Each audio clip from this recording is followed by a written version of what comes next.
Now, it's been a crazy 12 months for our first guest, starting at the end of last year when she mentored Little Mix, the first group to ever win the X Factor. Since then, she's returned to the X Factor judging panel, taken a break from N-Dubs to record a solo album, and has been voted FHM's sexiest woman in the world. What a year! Please welcome Tulisa.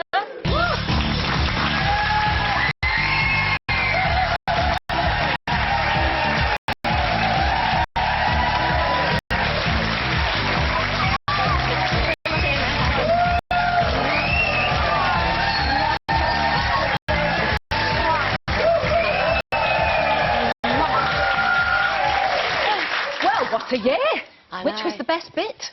Oh gosh, I don't know.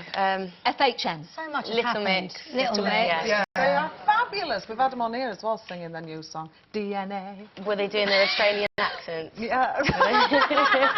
How did that feel? Because that was the first time a band has won, is that right? Yeah. Yeah, and it was your act. I know, it was crazy. It just kind of felt like it was meant to be. I knew it was my first year on the panel and I wanted to kind of, you know, prove that I had a right to be there, so to be able to do that was amazing. But they're just such lovely girls and they really did deserve it. So how much work did you do with them then, Tulisa, during the run of the series? Do you know, they were so brilliant when it came to knowing what they were doing, you know, giving the best performance, vocally, even harmonies, that it was more emotional mentoring with them and just kind of like being there for them as a big sister.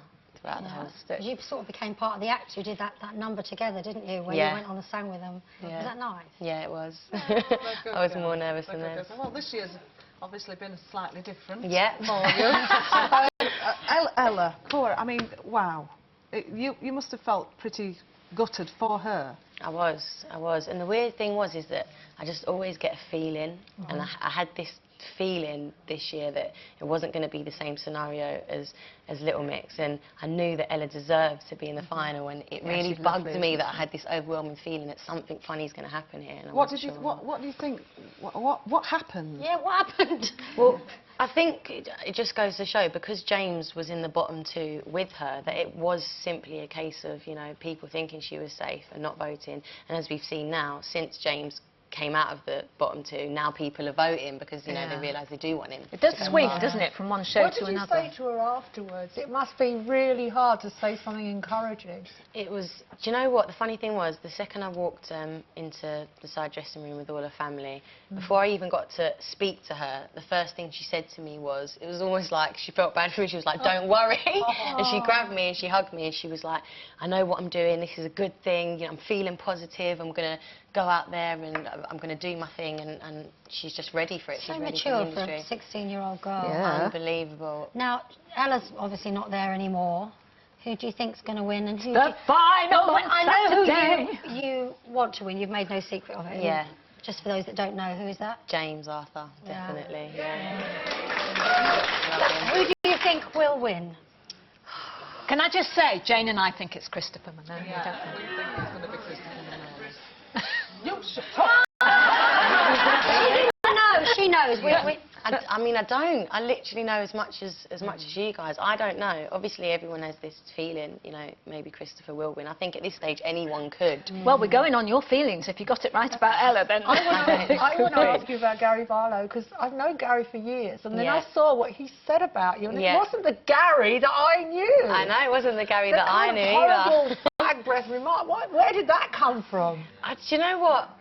The funny thing was he was touching a soft spot, because he knew all the time, like past times on the show, if I'd, you know, gone outside and come back in, I'd always go to him, smell me, Gary, do I smell of any cigs? And he would always go, no, you smell fine. So it's almost like he knew that was my soft spot. Because he apologised. Oh yeah, he apologised straight afterwards. But what made him say it though? Nerves? I think because at the time I was grilling his act, and he really couldn't come back with any comment. He couldn't think of anything to say. I think deep down he knew what I was saying, you know, was right, and all he could do was just primary school comments. Now, I said when I was introducing you that you put N-Dubs to one side now, and you brought out your first solo album, and this is it. Tulisa, the female boss. And you've got a single from this, which is called Sight of You. Yeah, should we have a little look at it? Yeah, go for it. Here we go.